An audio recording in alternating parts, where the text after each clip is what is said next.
Bier sempre foi muito reservado e suas respostas a esse respeito foram sempre de uma prudência extrema. A hipótese espírita não o desagradava de forma alguma e parece mesmo, em vários casos, preferi-la a qualquer outra, mas, para um sábio, o domínio da hipótese não é o da realidade experimental e, observando o rigor científico antes de qualquer coisa, não acreditou que deveria tornar conhecido seus sentimentos sobre um ponto debatido pelos melhores espíritos dessa época. Contentava-se em trazer para a discussão sua parte de observações irrefutáveis e, se concluiu afirmando absolutamente a realidade dos fenômenos, evita tomar partido nas querelas de doutrina que não considerava como seu domínio pessoal. Esse memorial contém fatos de uma importância particular e aqueles que os estudarem ficarão estupefatos com o cuidado tomado pelo sábio em não admitir senão o que é correto no conhecimento do psiquismo experimental. É esse cuidado que dá um valor tão grande a tudo o que nos restou desse grande espírito, tão cedo retirado da ciência, e que prometia uma tão bela e produtiva carreira. Como todo memorial científico, esse contém, sobretudo, fatos e sua explicação, sem procurar conclusão num domínio qualquer. Assim, para acompanhar, em todo seu impulso, o vasto desdobramento das visões e dos trabalhos dessa inteligência tão pessoal e tão consciente, é preciso ler suas outras obras, onde ele colocou todo o potencial de uma existência muito curta. Em O Espiritismo, Faquirismo Ocidental, ele trata ainda, quase que exclusivamente, do fenômeno espírita, do ponto de vista psíquico, e especialmente da escrita direta, que tantas vezes obteve com o médium Slade. Uma das provas que mais o impressionou é que Slade, pouquíssimo letrado em inglês, e não conhecendo nenhuma língua senão a do seu país, obtém comunicações em francês e até em outras línguas, cujos caracteres gráficos são muito diferentes, como o alemão e o grego. Essa constatação, acrescida aos meios de controle empregados para tirar qualquer possibilidade de fraude, demonstrava-lhe plenamente que, se a força psíquica de Slade está em questão, nem seu corpo nem sua mente têm alguma responsabilidade, já que ele se exprime corretamente nas línguas que desconhece, e isso através de uma ponta de lápis colocada entre duas ardósias que ele toca apenas pelo lado exterior. O Dr. Gebier comparou os fatos dessa ordem com aqueles que os faquires produzem nas Índias, fazendo germinar grãos, sob os olhos do experimentador europeu, ou transgredindo, com os objetos, as leis da gravidade, através do fenômeno de levitação. Este livro está repleto de fatos cuidadosamente estudados e que não deixam dúvida alguma sobre sua realidade.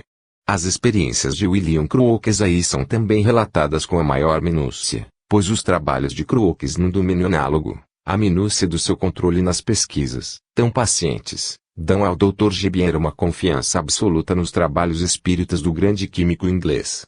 O Espiritismo, Faquirismo Ocidental, oferece as fotografias de Katia King nos originais feitos por William Crookes, documentos irrecusáveis da presença materializada dessa estranha visitante que quis vir durante 3 anos para servir a uma causa e desapareceu no dia fixado.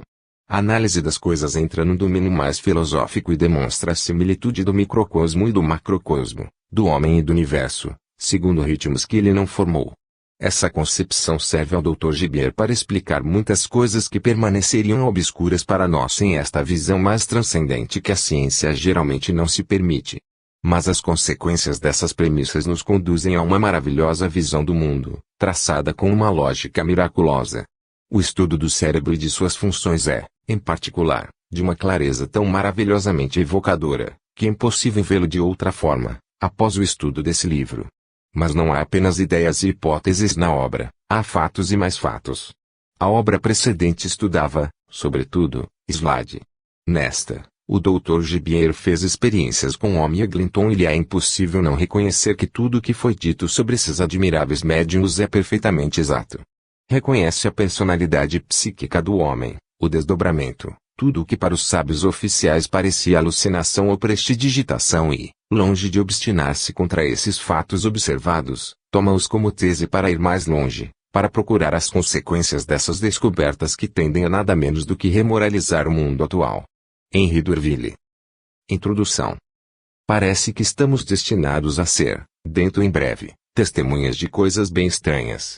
A psicologia moderna, dissociando, até certo ponto, os estratos atávicos e adquiridos da personalidade, nos fez entrever um abismo sob a consciência humana. As manifestações dessas camadas subconscientes, sobre as quais lançaram vistas sutis e profundas os antigos psicólogos da Grécia e, sobretudo, os da Índia, têm sido, nos últimos anos, consideradas como porções de um ser misterioso, existente em cada um de nós, de quem seria, por assim dizer, um duplo. Esse ser psíquico, sempre desperto, seria dotado de faculdades especiais superiores, segundo uns, ou restos de funções esquecidas em um dado momento da evolução da raça, segundo outros. Em suma, é a teoria do inconsciente, do subliminal, etc.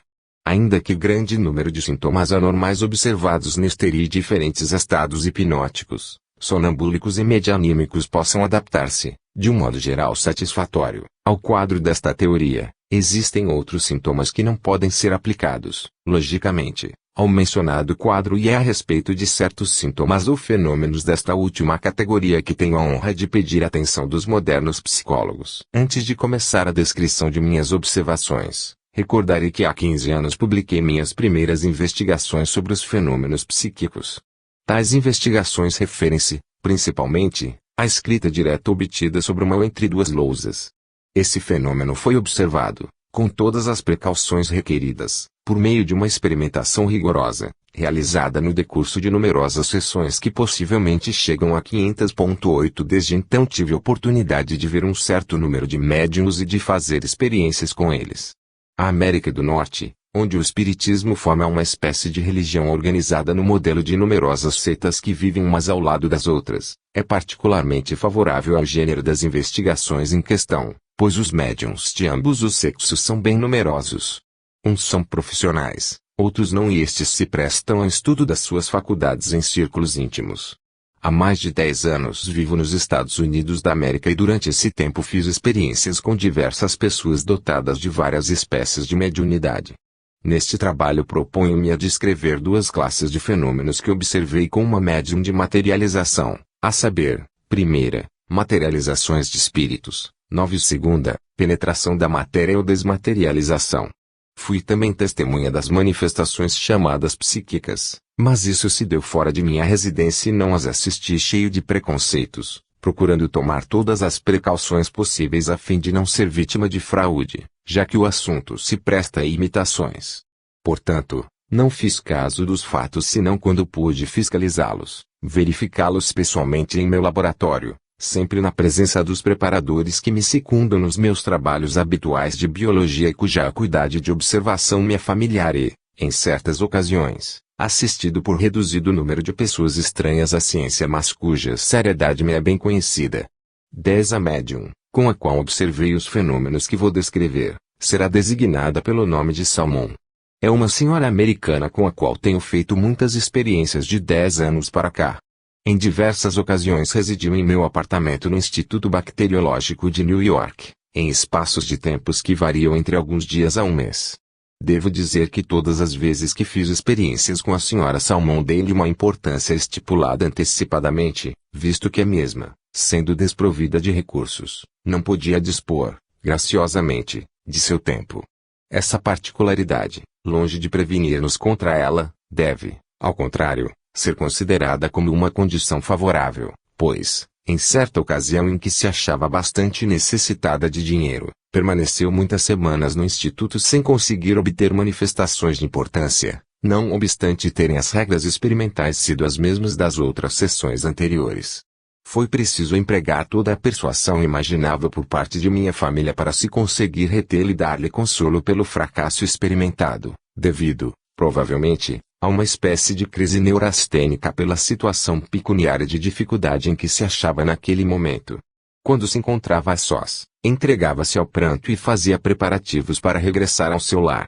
Por último, presa de desolação por ter me feito perder um mês em tentativas infrutíferas, partiu para sua casa e, ao despedir-se, só quis aceitar uma pequena parte da soma combinada. A fim de evitar repetições inúteis, vou descrever, uma vez para sempre, certas disposições gerais que foram adotadas nas sessões, tais como o local das reuniões, o modo de iluminação, a gaiola ou gabinete em que a médium foi encerrada, etc. Omitirei, entretanto, grande número de diálogos travados entre os assistentes e as formas materializadas para não sobrecarregar de minúcias a descrição que vou fazer. Contudo, poder-se-á fazer uma ideia da marcha das manifestações e da maneira como foram observadas pela descrição tão completa quanto possível de uma das sessões de melhores resultados entre as feitas com a senhora Salmon, porque é um fato digno de nota que nas condições, na aparência, semelhantes em 10 experiências, mais da metade são abortadas, truncadas, de maneira que os fenômenos apenas se esboçam. Isto quando a médium parecia mais bem disposta, sem falar dos casos em que, durante o mês em que a senhora Salmon ficou sob minha observação, a sua mediunidade quase desapareceu. Local das experiências.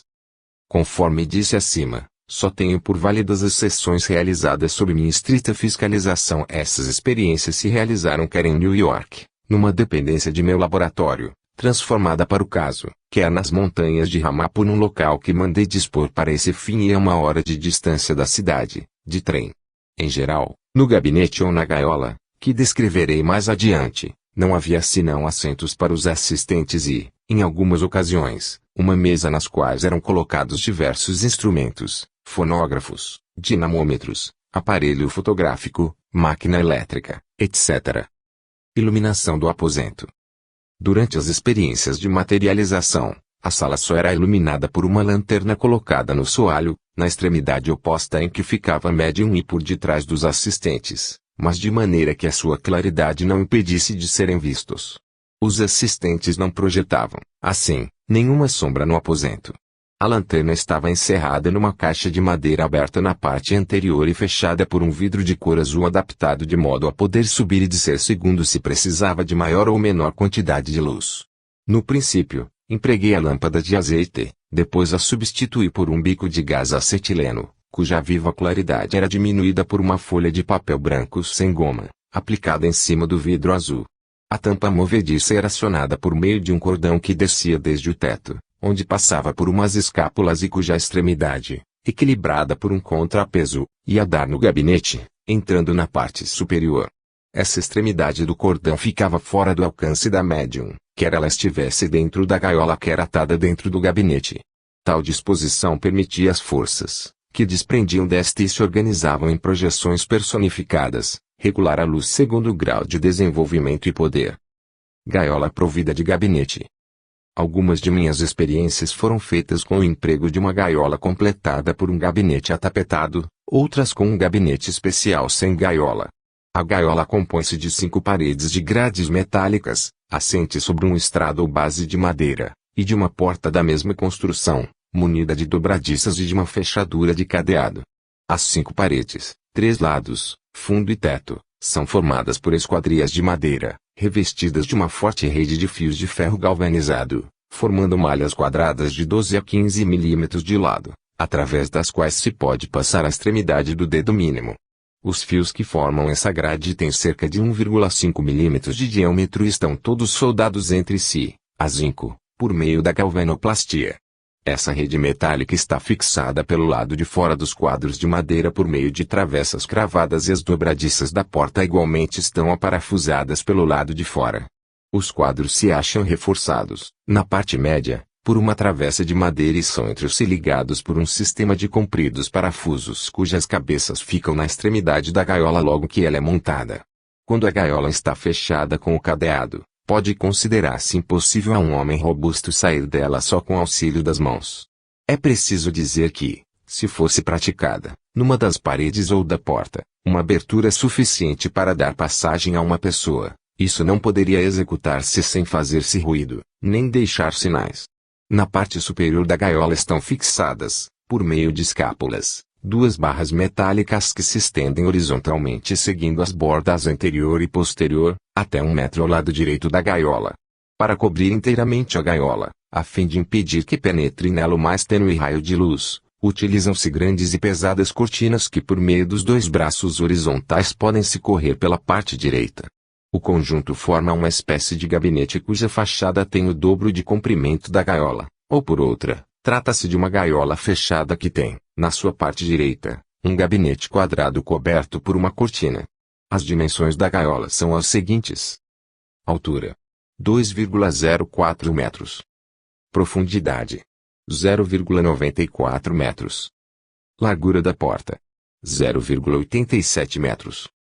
A médium era introduzida no interior da gaiola, onde existe uma cadeira comum e, uma vez dentro desta, fechava-se a porta com o cadeado e selava-se este último.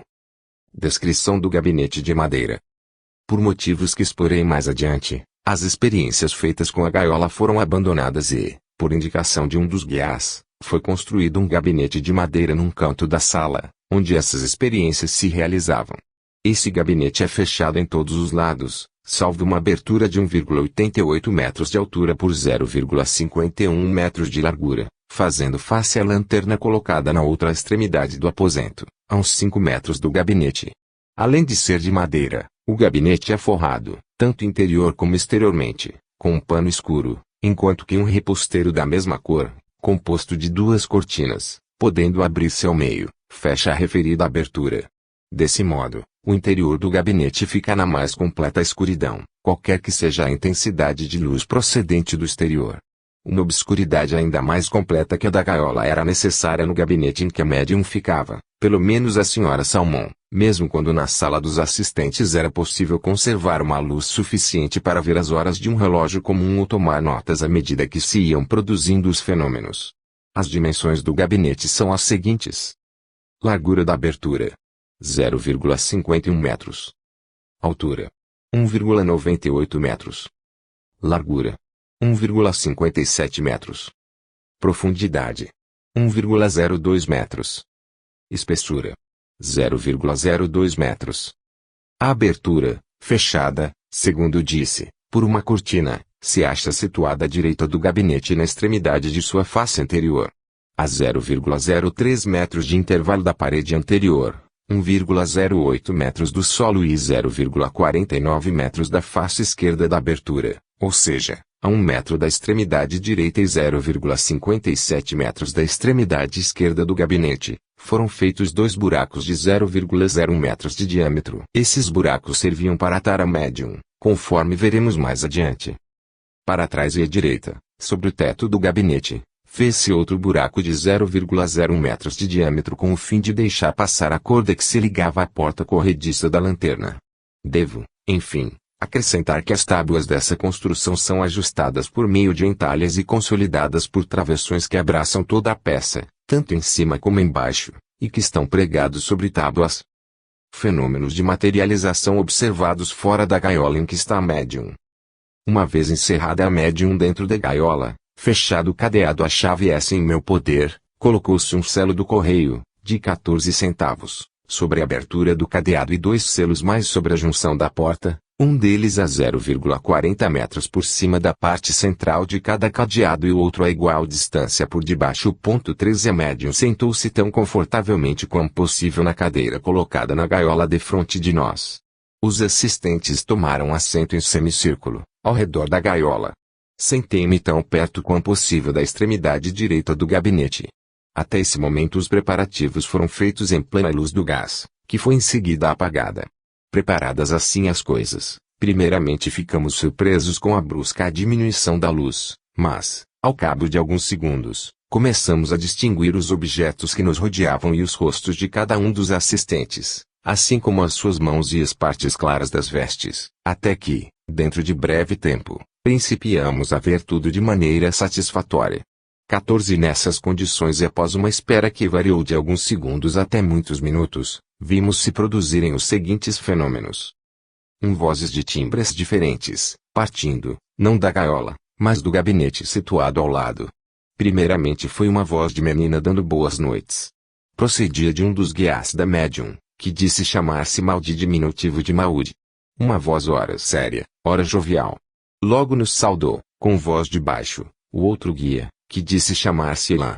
Em tom sentencioso e seco, fez um pequeno discurso a respeito das precauções que deveríamos tomar nas sessões e nos expôs igualmente às grandes dificuldades que ele e os demais espíritos tinham que vencer para conseguir a produção dos fenômenos que chamamos de psíquicos e dar provas desta verdade esplêndida que consiste na sobrevivência do espírito depois da morte.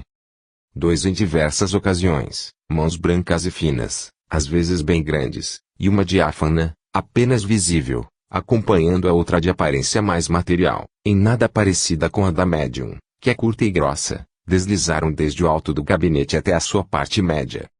13 ocasiões diferentes, apareceram, simultaneamente, nas extremidades do gabinete gaiola um braço com a mão nua e uma mão sem braço. 4. Uma forma feminina vestida de branco, mais alta que a médium pelo menos 16 centímetros, afastou as cortinas do gabinete que se acha à direita da gaiola, saiu para a frente das mesmas cortinas e pareceu fundir-se no tapete que cobria o chão de madeira. 5. Outra forma de mulher, de talhe mais elevado do que o da anterior, levando uma coroa e um cinto luminoso, saiu bruscamente de entre as cortinas, sem produzir ruído algum. Seu rosto não se parecia em nada com o da precedente. Era mais morena, tinha os cabelos pretos e levava um vestido bastante escuro. Murmurou, em voz baixa, algumas palavras que não pudemos ouvir. Entrou no gabinete sem deixar traço fosforescente ou qualquer outro. 6. Depois de alguns minutos durante os quais os assistentes cantaram a meia voz, as cortinas do gabinete se agitaram, logo cessou o canto e uma voz de criança se fez ouvir na gaiola. Uma forma branca apareceu entre as cortinas e um homem de estatura inferior à mediana surgiu em sua abertura. Entrou rapidamente sem dizer palavra, mas a vozinha de Maldi nos fez saber que acabávamos de ver Elan, acrescentando que ela também procuraria manifestar-se se pudesse apropriar-se de força suficiente e que Elan procuraria mostrar-se de novo. 7. As bordas das cortinas se levantaram e saiu uma forma de menino que com as suas mãozinhas batia no chão, enquanto pronunciava com sua vozinha de bebê as seguintes palavras, ta-ta-ta-ta-ta. A forma desapareceu. Uma voz, que partia do interior da gaiola, nos disse que a forma que acabávamos de ver era de um menino de alguns meses, desencarnado recentemente. 8. Elan apareceu entre as cortinas do gabinete. Adiantou-os em direção a nós e falou-nos distintamente com a mesma voz com que falava dentro do gabinete ou da gaiola. Já diante de nós, pedi-lhe licença para apertar-lhe a mão e ele me estendeu, então me levantei e, aproximando-me dele, tomei-lhe a mão direita que apertei com a minha mão direita. No momento em que me levantei, uma voz, partindo do gabinete, me recomendou que me aproximasse devagar. Apertei-lhe a mão e o espírito fez o mesmo. A mão que apertei era quente, larga, forte, um pouco ossuda, uma mão de operário. A mão da médium era menor, macia e gorda. Observei que era mais alta do que eu, a médium era baixa, que estava vestido de preto e que o plastão branco de sua gravata se destacava claramente de seu traje escuro. Seus cabelos e barba eram castanhos, os olhos escuros. A médium tem olhos azul claro, e parecia ter de 35 a 40 anos. Disse-me Gori, adeus, e se retirou para o gabinete. Ao trocar as minhas impressões com os assistentes, certifiquei-me de que todos o tinham visto.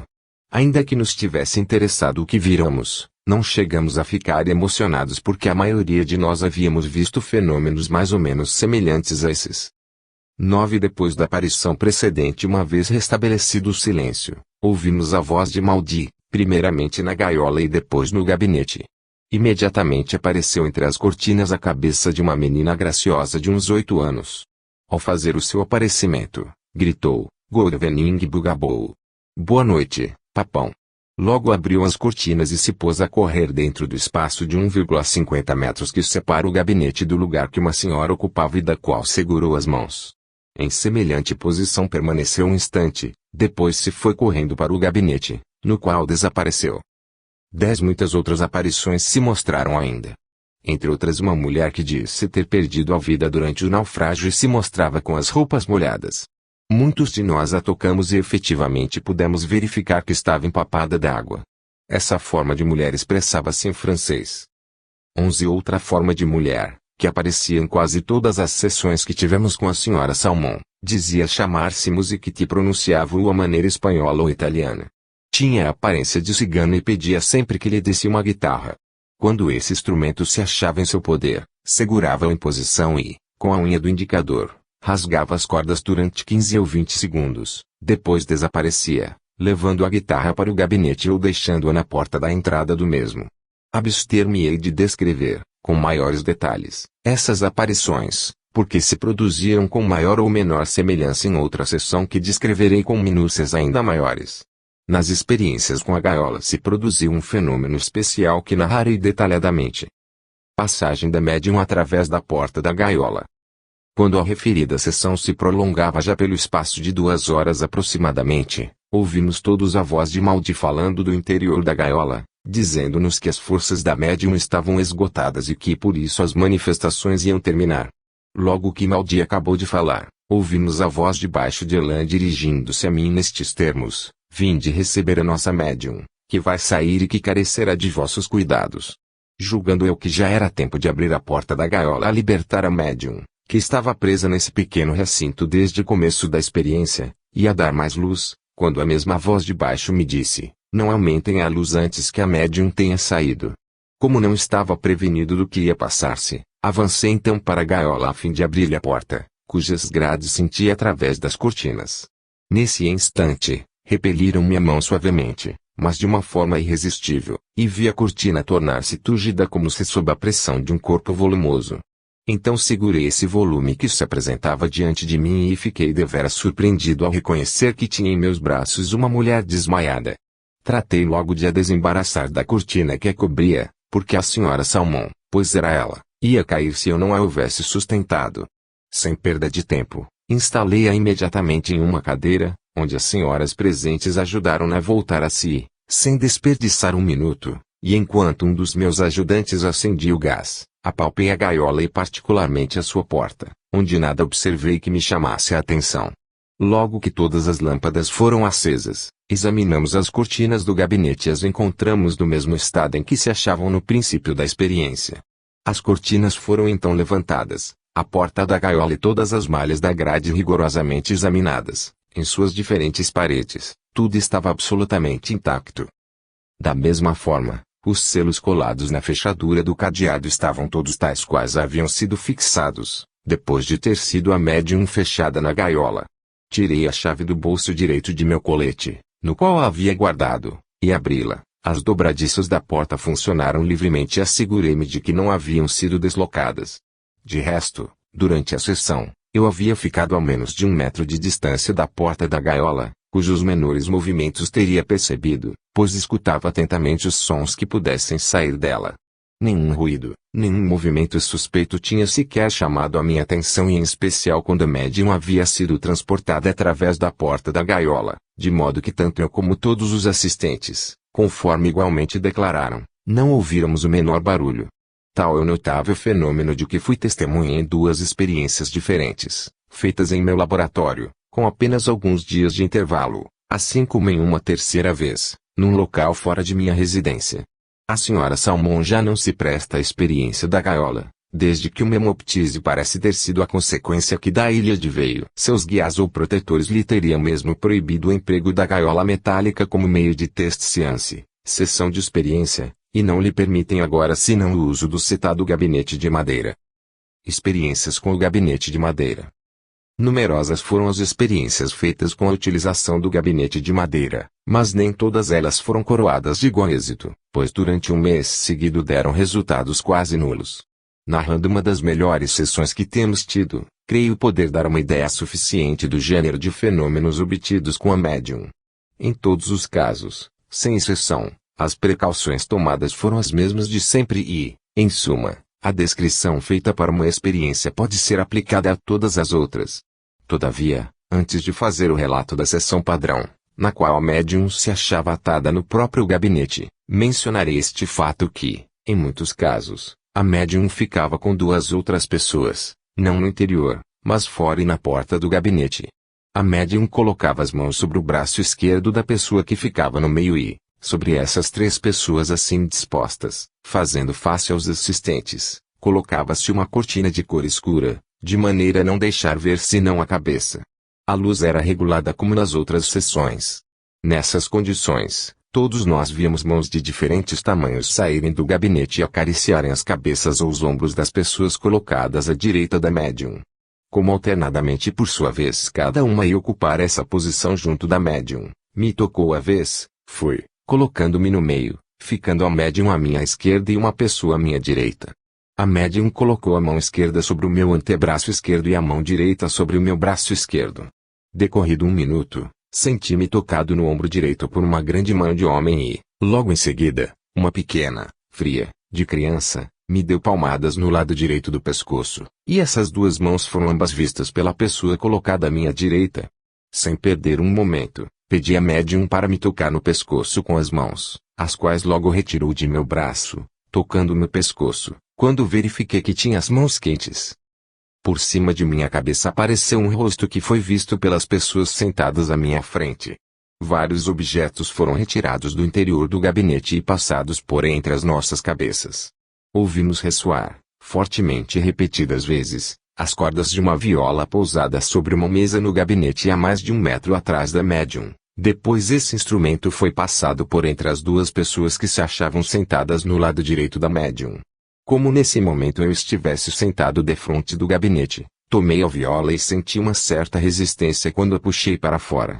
Teria sido impossível a médium tomar o instrumento na posição em que se apresentou. Além disso, a médium tinha as mãos pousadas sobre o braço da pessoa colocada à sua direita, havendo uma mínima distância, equivalente à espessura de uma seda fina, pois era tempo de verão, entre a pele e as mãos da médium, cujo contato declarou sentir perfeitamente. Muitas linhas foram traçadas a lápis em uma folha de papel branco colocado junto da viola, no interior do gabinete, em um ponto que a médium não podia atingir do lugar em que se achava. Mas eis-me chegada a observação de uma seção padrão com o emprego do gabinete. As notas a respeito desta observação foram tomadas durante a sessão pelo Dr. L., auxiliar de laboratório do Instituto, que as foi escrevendo à medida que os fenômenos se produziam e, como por necessidade, tais notas eram lacônicas e por vezes incompletas. No dia seguinte de manhã foram completadas pelas que foram redigidas logo depois da experiência, também por um assistente, artista distinto, antigo aluno da Escola de Belas Artes de Paris, como autor. Ao mesmo tempo em que o referido assistente artista trouxe as suas notas, apresentou também alguns desenhos extemporâneos de certas aparições que se haviam manifestado, e como esses esboços dão boa ideia do que presenciamos nessa sessão, tratei de os fazer reproduzir pela fotografia, que foi anexada à memória original. Aqui fica esta observação. Sessão de 10 a 12.898, às 8h30 da noite presentes, ponto mediano Sra. C., vigia do Instituto, ponto mediano Sra. D., respeitável senhora, antiga conhecida minha, ponto mediano Sra. B., filha da anterior, ponto mediano Sr. B., marido da Sra. B., ponto mediano Sr. T.S., artista, ponto mediano Dr. L., ajudante do Instituto, ponto mediano Dr. P.G., o autor, ponto mediano ao médium, Sra. Salmon. Todas essas pessoas são de minhas relações há muitos anos. A médium, ainda que no começo de um ataque de gripe, estava bem disposta, o que nem sempre lhe sucede. À tarde, tinha ido, com uma pessoa de minha família, ouvir o Barbeiro de Sevilha na Ópera Metropolitana, e antes do início da sessão pediu ao Sr. T.S. para cantar alguma coisa, pois este tem uma bela voz de tenor. Sem fazer-se rogar, o Sr. T.S. sentou-se ao piano e cantou Penséis d'Autone, de Massenet. Em seguida experimentou um fonógrafo com o qual me propus registrar as vozes, se produzissem nas sessões, o que foi impossível. Depois coloquei nele um disco que tinha gravado uma canção popular e a coisa saiu tão atrapalhada que todos se riram. Estávamos, por conseguinte, em alegre disposição de espírito e de modo algum inclinados à atenção expectante e muito menos a alucinações. A médium se retirou para um canto do salão, onde a senhora se examinou minuciosamente, assegurando-nos que não levava sob a roupa exterior nenhum vestido branco. O vestido que a médium usava era completamente preto. 15 Atou-se então a médium, servindo-se, para o caso, de uma forte fita de seda de 1,50 metros de comprimento por 0,08 metros de largura, que me pertencia. A dita fita foi passada em torno de seu pescoço na presença de todos e em plena luz, dando-lhe um nó de cirurgião, ainda consolidado por um terceiro nó e tudo bastante apertado, de modo a tornar difícil a passagem do indicador entre o pescoço e o laço. O doutor L. e o Sr. T.S. me auxiliaram a instalar a médium, que sentamos numa cadeira perto do gabinete, contra a parte exterior deste com o rosto virado para a porta. Em seguida eu mesmo passei ambas as pontas da fita por um dos buracos situados na parede anterior do gabinete, a 49 centímetros da porta. 16 Puxamos as pontas do laço até conseguir que a face esquerda da médium se apoiasse na parede e o doutor ele atou as ditas pontas na parte externa do gabinete contra o tabique por meio de um nó duplo muito apertado, terminando a atadura com outro nó feito na extremidade das duas pontas pendentes da fita. O Sr. T.S., o doutor ele e eu examinamos as pontas da fita com grande atenção e ficamos convencidos de que a médium não podia abandonar, De forma alguma, a posição em que a deixamos garroteada, este é o termo apropriado. As demais pessoas presentes examinaram, do mesmo modo, a ligadura e se declararam de acordo com a nossa forma de proceder. Arriou-se a cortina da entrada do gabinete, dispôs-se a luz e cada pessoa tomou seu respectivo lugar, colocando-se em semicírculo à distância de 1,50 metros do gabinete. Eram 9h08 da noite. Decorridos 24 segundos depois que ocupamos os nossos lugares, tempo marcado pelo meu colega, e sem que fosse preciso tocar música ou cantar, vimos alguns clarões que transpareceram pela abertura das cortinas, enquanto que no alto do gabinete, lado esquerdo, e a mais de 2 metros deste, vimos um grande antebraço e uma mão esquerda nus, brancos como a neve perfeitamente distinguíveis. O doutor lá, que dirigiu a confecção do gabinete, chamou a nossa atenção para a circunstância de que neste sítio o pano é contínuo, porque se estende desde a parede da sala para diante do gabinete e se ajusta no ângulo formado por este, continuando unido até a entrada que fica na parede anterior. Esse braço e essa mão se moveram no sentido de cima para baixo sobre uma altura de cerca de 30 centímetros e, passado um lapso de tempo de 20 a 25 segundos, desapareceram no mesmo ponto, isto é, sem se retirarem do gabinete. No mesmo instante um objeto branco apareceu entre a cortina da entrada. Passados 3 segundos, qualquer coisa também branca se agitou na parte inferior da abertura. Isso durou 20 segundos. Terminada essa manifestação, decorreram 43 segundos sem nada se produzir. Ao fim desse tempo, viu-se uma forma de mão e antebraço branco e diáfano deslizar ao longo da cobertura das cortinas e em seguida desaparecer. Decorridos 3 segundos, outra mão da mesma aparência deslizou ainda da mesma forma. Ouvimos então a voz de Maldi no interior do gabinete e, depois das saudações de costume, dizer-nos que eles estão magnetizando os estofos e o gabinete a fim de facilitar as manifestações. Um diálogo de muitos minutos se estabeleceu entre Maldi e o meu colega, depois, durante 25 segundos, completo silêncio. Um ruído, como que produzido por uma pancada seca, violenta, ou uma pedra lançada sobre o tapete do gabinete, se fez ouvir. Durante 25 segundos nada se produziu. Então apareceu uma forma branca, indefinida, na abertura das cortinas, afastando-as e, em breve, as tornou a fechar. 3 segundos depois, uma mão diáfana se mostrou no mesmo lugar e desapareceu. Houve, em seguida, 25 segundos de espera, depois dos quais uma forma humana, vestida de branco, entreabriu as cortinas e se mostrou durante 3 segundos. Decorreram 51 segundos, depois se mostraram um braço e logo a parte superior de um busto e uma face parecendo incompleta e quase imediatamente desaparecendo. Segundo disse Maldi, fizeram-se tentativas infrutíferas para materializar uma forma que se mostraria fora do gabinete, mas, depois de uma espera de 15 minutos, nada se produziu. Novamente ouvimos a voz de Maldi do interior do gabinete, dirigindo-se à senhora D, que estava quase no centro do semicírculo formado pelas 7 pessoas presentes. Maldi pediu-lhe para trocar de lugar com o genro, que se achava na extremidade direita e mais perto do gabinete, dizendo assim: isto facilitará os fenômenos, pois sois médium e a vossa força nos ajudará. Fez-se a mudança, conforme foi pedido. Transcorreram 5 minutos. Depois disso a tampa corrediça da lanterna foi abaixada por meio da corda que parte do gabinete, fora do alcance da mão da médium, pois é mais de 1,50 metros de distância entre os buracos do tabique e a extremidade da corda. Diminuiu-se a luz e, acostumados os nossos olhos ao crepúsculo artificial, pudemos distinguir, sem dificuldades, os objetos que nos rodeavam. Depois que se graduou a lanterna até um ponto suficiente, esperamos durante 22 segundos e, em seguida, apareceu um objeto branco na parte inferior da cortina. Esse objeto, a princípio, apresentava o tamanho de um ovo, mas logo foi se desenvolvendo com rapidez, em sentido vertical. Parecia barras de um vestido. Nesse momento as cortinas foram afastadas de um modo bastante brusco e uma forma feminina, inteiramente vestida, saiu do gabinete e avançou vivamente, em direção das senhoras D e B, que exclamaram ao mesmo tempo: Blanche! Blanche! A aparição lançou-se nos braços da senhora D. VF, dizendo em correto francês: minha tia. Minha tia. Sou muito feliz em vê-la aí. Dirigindo-se à senhora B, acrescentou: e a você também, Vitória. Essas senhoras, muito comovidas, Responderam à aparição com palavras afetuosas, abraçaram-se e foram por ela abraçadas com ternura, assim como pelo Sr. P. seu primo por afinidade. Com a autorização de Blanche, o Sr. T.S. aproximou-se e tomou-lhe a mão, parecendo que se achava um pouco comovido. Disse que ele produziu a impressão de uma mão de pessoa viva e que a temperatura da carne era normal. A aparição permaneceu visível uns 2 minutos e ficou defronte a mais de 1 metro do gabinete. Examinei-a de perto, sem tocá-la. Sua estatura era de pelo menos 10 centímetros mais alta do que a da médium e bem mais delgada.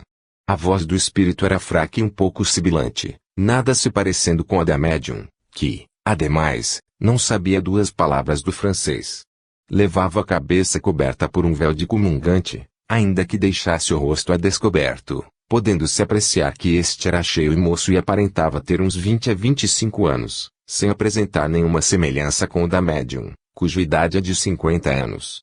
Colocou a mão direita sobre o meu coração, parecendo estar muito emocionada. Finalmente dirigiu-se para a porta do gabinete e, entreabrindo as suas cortinas, desapareceu de nossas vistas. 17 No mesmo instante, apalpei o laço de seda que saía do exterior do gabinete, assegurando-me de que não havia sofrido modificação alguma. Apenas desapareceu essa entidade. As cortinas se entreabriram de novo e surgiu uma forma que teria a altura de 1 metro e estava vestida com uma roupa de cor clara ainda que não branca e nos dirigiu a palavra. Reconhecemos a voz de Maldi e as palavras que pronunciou não foram anotadas. Permaneceu alguns breves instantes na atitude em que se fez visível e, adiantando-se rapidamente em direção à senhora D, como se quisesse abraçá-la, retrocedeu de igual modo para o gabinete, sem aceder ao convite que lhe dirigi para que me desse a mão. Apenas me respondeu gracejando que só queria saber de gente moça, ao que respondi, não é muito lisonjeiro o que me dizes e, com estas minhas palavras, pusemo-nos todos a rir. Todos nós notamos que era sem dúvida a mesma voz que conhecemos quando nos falou de dentro do gabinete, a voz de Maldi, que tanto como a maneira de se exprimir, é completamente característica. 18 Alguns segundos após o seu desaparecimento entre as cortinas, abriram-se estas de novo e deixaram passar uma forma grande de mulher, bem maior do que Blanche. Trazia um vestido esbranquiçado e uma saia de cor escura. Olhou-nos de frente e disse chamar-se Musiquita. Trata-se do espírito que, nas sessões da senhora S., tocava guitarra. Como nessa noite não tivéssemos tal instrumento, Musiquita pareceu algo contrariada e desapareceu. Depois de largo intervalo, cujo tempo não se anotou, entreabriram-se de novo as cortinas e reapareceu Maldi rindo como uma criança travessa. Retirou-se para dar lugar a uma forma um pouco mais alta, que saiu do gabinete cantando suavemente, com voz de soprano, uma melodia plangente. Não havíamos ouvido essa voz em nenhuma outra sessão. Apresentou-se vestida de branco e um pouco apagada, permanecendo em nossa presença breves segundos e desaparecendo por baixo das cortinas, sem fazer nelas nenhum movimento. Durante 109 segundos não houve nenhuma manifestação e, ao fim desse tempo, saiu uma forma do gabinete. Era maior do que quantas se haviam mostrado e muito mais alta que a médium. Achava-se vestida com uma roupa escura e disse chamar-se Eva. Falou-nos com uma voz lenta, soturna, ininteligível, talvez em uma língua desconhecida. Tinha o rosto pálido, redondo, olhos grandes e esquivos e dirigidos para cima. Sua expressão traduzia a espantosa tristeza e sofrimento. Manteve-se ereta e firme. Depois de permanecer alguns segundos entre nós, desapareceu pela abertura das cortinas, deixando-nos aliviados de um grande peso. Tão pronto esse espírito desapareceu, Maldi mostrou o seu rosto e nos disse, Elan acha-se no México, pois há uma pessoa cara a nós, que está enferma. 19 Mas, se prometeu vir ainda esta noite, não deixará de fazer. Ditas que foram estas palavras, cerraram-se as cortinas. Transcorridos 35 segundos, separaram-se de novo as cortinas e vimos avançar uma forma de homem, de estatura superior à comum, que, postando-se a cerca de 1 metro do gabinete, nos disse em inglês e em voz baixa, boas noites, amigos, estou encantado em vê-los. Era Elan, a quem logo reconhecemos. Tal como nas experiências anteriores, vestia roupa preta, com plastão branco adornado de 2 botões da mesma cor. Seus cabelos, sobrancelhas e barba, pouco abundante esta, eram de tom castanho escuro. 20 Retribuímos-lhe a saudação e eu lhe pedi licença para levantar-me e apertar-lhe a mão, ao que acedeu. Levantei-me e estendi-lhe a mão e o espírito acolheu e, Uma vez que as nossas mãos estavam entrelaçadas, dei-lhe um bom aperto de mão que me correspondeu vigorosamente. Estando junto do espírito, pude observar que era mais alto do que eu e que as suas feições não se pareciam em nada com as da médium. Seus ombros e o peito eram os de um homem robusto, embora delgado. Procurei observar a cor dos seus olhos, porém não consegui. Isto aconteceu porque eu olhava de frente e a luz procedente da lanterna vinha da direita. Verifiquei, com toda a exatidão, que a sua mão era larga, firme, dura e moderadamente quente, ou seja, em tudo contrário do que apresentava a mão da médium. Esta observação fiz notar aos assistentes, convidando o Sr. T para levantar-se e comprová-lo. Pedimos licença a Elan, que nos deu uma resposta evasiva sem que eu lhe pudesse perceber as palavras, pronunciadas no meu ouvido no momento em que me dirigia ao Sr. T.S., que se levantara para apertar a mão da aparição. De repente, a mão do espírito, que eu tinha cerrado na minha, escorregou, não ouso dizer que fundiu-se, dela e a forma de Elan, em parte desagregada, partiu em direção ao gabinete e, afastando-lhe as cortinas, desapareceu no seu interior. Depois de 37 segundos, ouviu-se a voz de Elan de dentro do gabinete a dar instruções para uma melhor disposição do recinto em que se achava a médium, realmente confinada. 21 período de silêncio. Depois de 52 segundos apareceu entre as cortinas uma forma de mulher vestida de branco, a qual abriu e fechou as cortinas, ficou imóvel durante 10 segundos e reapareceu por um instante para desaparecer definitivamente. Passaram-se 6 segundos e um ponto branco apareceu no chão, junto ao gabinete. Em 2 ou 3 segundos cresceu até atingir o tamanho de um ovo, movendo-se em várias direções à semelhança de uma casca de ovo que, nas salas de tiro, dança no topo de um jato de água. Rapidamente alongou-se essa coisa até a converter-se numa coluna de 1 metro de altura por 10 centímetros de diâmetro, chegando logo a 1,50 metros com 2 prolongamentos transversais no vértice, que lhe davam um aspecto de T. Tinha a aparência de neve ou assemelhava-se a uma nuvem espessa de vapor d'água. Ambos os braços do T se agitaram e uma espécie de véu saiu da substância, alargou-se a coisa e apareceu vagamente, primeiro com muita limpidez e depois a forma branca de uma mulher envolta em um véu. 2 braços igualmente brancos saíram de cima do véu e o afastaram para trás até que os fizeram desaparecer. Tão logo isso ocorreu, vimos uma encantadora moça de feições finas, delicada, de porte esbelto, com 1,60 metros de altura aproximadamente, que com uma voz apenas perceptível nos deu o nome de Lúcia. Manteve-se um momento em nossa presença como para permitir que a observássemos e efetivamente a olhamos bem, podendo apreciar que o vestido era inteiramente branco, as mangas curtas e largas não chegavam ao cotovelo e os braços nus e delicados. Os cabelos eram pretos e penteados em espessos bandós salientes que partiam dos 2 lados da cabeça. A médium tem os cabelos louros, muito curtos e anelados. A forma adiantou-se até a extremidade esquerda do círculo dos assistentes e, dirigindo-se para a senhora D, apoiou-se nela. Esse espírito tomou-lhe as mãos, voltou as palmas para cima e soprou-as.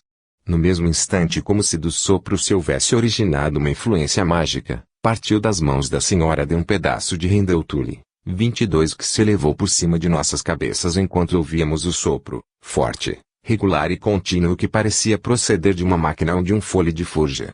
Esse sopro durou, sem interrupção, pelo menos a 30 segundos. 23 A senhora D nos disse que sentia o sopro nas mãos e no rosto.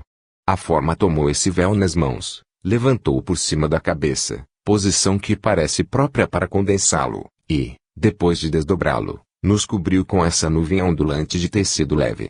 No mesmo instante, levantei-me, colocando-me defronte da parte do gabinete, enquanto o doutor ele e o Sr. T.S., levantando-se ao mesmo tempo, se dirigiram para a aparição 24 e esta, puxando bruscamente para si a gaze estendidas sobre os joelhos dos assistentes, desmoronou, aos nossos pés, como um castelo de cartas, coincidindo com um movimento de avanço que eu fiz para tocá-la com as mãos, e desapareceu progressivamente em 2 segundos, à distância de 50 centímetros das cortinas, junto das quais eu estava de pé. De fato eu me achava diante da porta do gabinete e a forma materializada não poderia lá entrar sem encontrar-me no caminho. Quando o último ponto branco, vestígio da forma materializada, desapareceu no tapete que cobria o pavimento, inclinei-me para colocar a mão em cima, porém não encontrei dele nenhum traço. Dirigi-me para o gabinete e examinei imediatamente o laço que prendia a médium, encontrando no mesmo estado em que o deixamos ao principiar a sessão. Nesse momento, a luz da lâmpada extinguiu-se, motivo pelo qual fiz acender o gás. A voz de Maldi nos convidou a desatar a médium e, em menos tempo que o preciso para contar, entrei no gabinete e encontrei a médium em seu lugar, imóvel, com a saliva lhe correndo da boca e cobrindo o queixo. Parecia despertar de uma espécie de transe. Tomei-lhe as mãos e convidei o Dr. Eli e o Sr. T.S., bem como os demais assistentes, para que entrassem e examinassem o laço e os nós. Examinamos o conjunto com muito cuidado, encontrando a fita de seda umida pela transpiração, ainda que intacto e no mesmo estado em que o deixáramos. O doutor Eli teve particular cuidado no exame da posição da médium. Enquanto estava com a cabeça junto da médium, a voz de Maldi, partindo do fundo do gabinete, o interpelou, fazendo uma observação xistosa. Desatamos a médium, começando pelos nós externos, encarregando dessa operação o doutor Eli, que foi quem os fez. Ele experimentou muita dificuldade em desfazê-los, gastando muitos minutos.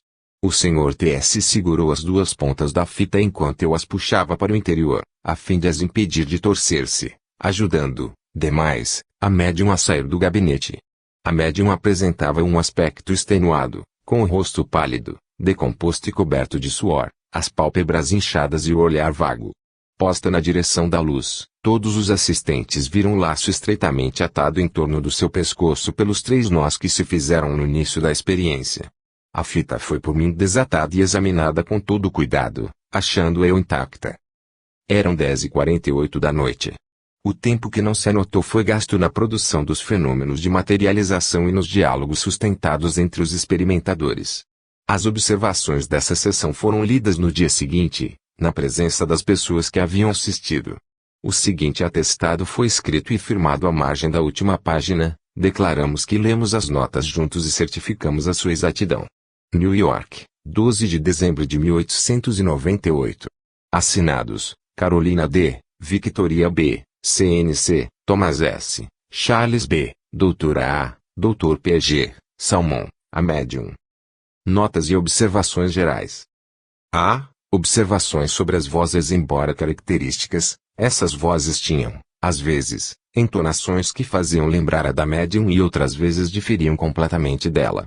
Nas experiências que fiz com o gabinete, em muitas ocasiões, entrei no lugar em que se achava a médium, defronte da qual ficava sempre sentado ou de pé, na obscuridade, e assim pude fazer as seguintes observações, tendo as mãos colocadas sobre o ombro da senhora Salmon. A voz parecia partir de um lado, do chão ou do fundo do gabinete, ou, ao contrário, dos ombros, do peito, do pescoço e mesmo da boca da médium. As vozes de Maldi e de Elan eram naturais, pronunciavam as vogais, as consoantes e, em particular, as labiais, de maneira irrepreensível. A explicação que me deram foi a de que, segundo o volume de forças que os invisíveis que se manifestam podem extrair da médium, eles o fazem a uma maior ou menor distância desta última, empregando, habitualmente, para emitir as vozes, os elementos de sua laringe e de sua boca, daí, sem dúvida, os tons que caracterizam a voz da senhora Salmon.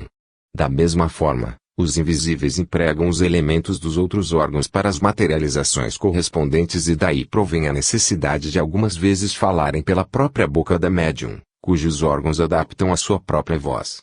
Diversas pessoas amigas que, com assiduidade, assistiram às sessões dadas pela senhora Salmon me afirmam ter ouvido as vozes de Maldi e de Elan mesmo quando a médium tinha a boca tapada com esparadrapo adesivo e as mãos ligadas atrás das costas.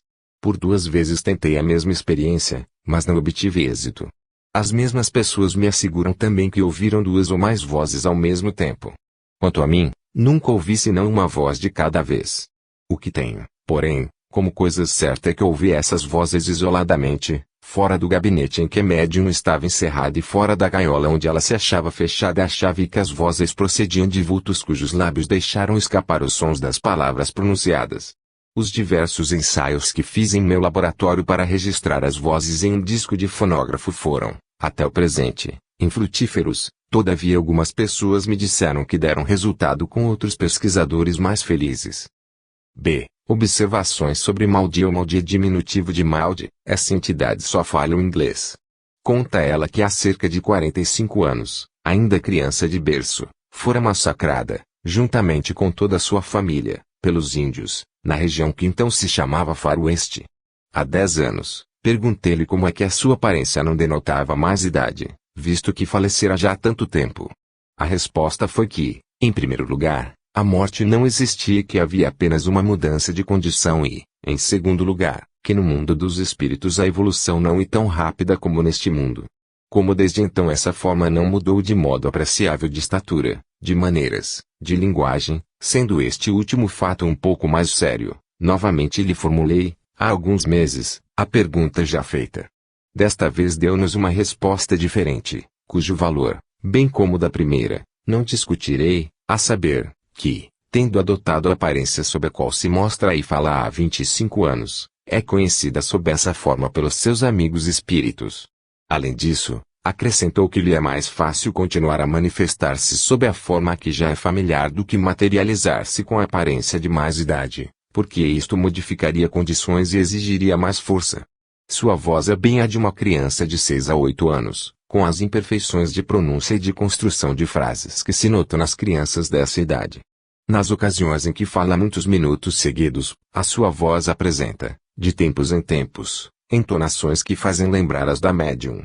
Naturalmente, a primeira ideia que nos ocorre é que a senhora Salmão é ventrílocua, mas quando se ouve a mesma voz sair da boca de uma forma materializada de menina de 1 metro apenas de altura e que essa forma se introduz no círculo dos assistentes, deixando segurar as suas mãozinhas, enquanto a médium continua atada no gabinete ou presa na gaiola com cadeado, vemo-nos obrigados a procurar uma explicação diferente. Nesse trabalho não desejo afastar-me do objetivo a que me limitei, todavia devo acrescentar que vi mal de grande número de vezes, umas 20, sempre semelhantes a si mesma, rosto redondo, cheio e bonito, grandes olhos azuis e cabelos louros anelados. Quando sai do gabinete apresenta-se geralmente vestida como uma criança que vem dar as boas noites aos amigos da família antes de ir deitar-se, penteado um pouco flutuante e pés descalços. Estou, pois, familiarizado com ela e logo a reconheci em um retrato psíquico a carvão e em uma fotografia do mesmo gênero, obtida em 2 circunstâncias diversas por outros investigadores, fora de meu laboratório. Até aqui quanto ao físico. Relativamente ao moral, Maudie é viva nas respostas, muitas vezes tem espírito e ri dos seus próprios ditos, que não raramente são mordazes, seu riso é muito diferente do da médium. Durante muitas conversas que tive com a senhora Salmão, nunca a encontrei à altura de Maudie, tanto do ponto de vista de vivacidade de pensamento como de acuidade intelectual. No decorrer das sessões, Maudie canta sozinho umas vezes e outras acompanhada pelos assistentes. Seu diapasão é tão agudo como se pode imaginar nessa criança de 6 a 8 anos. Um assistente, que cursara o Conservatório de Música de Paris, escreveu nas notas redigidas depois das sessões às quais estava presente que, se a senhora Salmão era ventrílocua, seria a mais notável do mundo e que, ademais, a ventriloquia poderia apenas explicar as vozes que eram ouvidas no gabinete e não as outras fora dele. C. Observações a respeito de Elan. Elan, segundo dizia, era primo da médium e falecerá há 30 anos. Da mesma maneira que Maudie, apenas fala o inglês, um inglês bastante correto e mais correto do que o da médium. Sua voz, a que se pode aplicar as observações da nota A, é uma voz de baixo. O tom da linguagem que ele emprega é sempre sério, um pouco melancólico, benevolente e digno, e as ideias que exprime superiores às do nível intelectual da médium. A uma pergunta que se lhe fez, respondeu que, se a sua médium morresse ou deixasse de ser médium, a missão dele, Elan, bem como a de Maudie teriam terminado e que não se ocuparia de manifestações como as em que toma parte, mas sim se dedicaria a outras ocupações de ordem mais elevada. Tive com Elan numerosas conversas às quais apenas a médium assistia, mas não me foi possível observá-lo mais do que 3 vezes, nas quais apertei-lhe a mão. Em cada uma das vezes, notei diferenças de rosto e mesmo de estatura, o que atribuo às variações das forças fornecidas pela médium. Nas 2 experiências realizadas em meu laboratório, as diferenças, com muitos anos de intervalo, não eram sensíveis, como deduzo de minhas notas e de minha memória, mas em uma sessão fora de minha casa Elan e a médium se pareciam, sendo seus olhos azuis, a estatura menor e a mão menos grossa. Se não o tivesse observado em outras ocasiões em que, pessoalmente, havia encarcerado e fechado a médium à chave, certamente ter-me-ia inclinado à fraude e à ideia de que ela era a própria médium disfarçada ou auxiliada por um comparsa. Recordo-me muito bem de que numa das experiências que fiz em meu laboratório, estando a médium na gaiola, sem ter ninguém em sua companhia, vi ela de muito perto, tendo o meu rosto a distância de 25 a 30 centímetros do seu e que a cor dos seus olhos era diferente da cor dos olhos da médium. Terei necessidade de acrescentar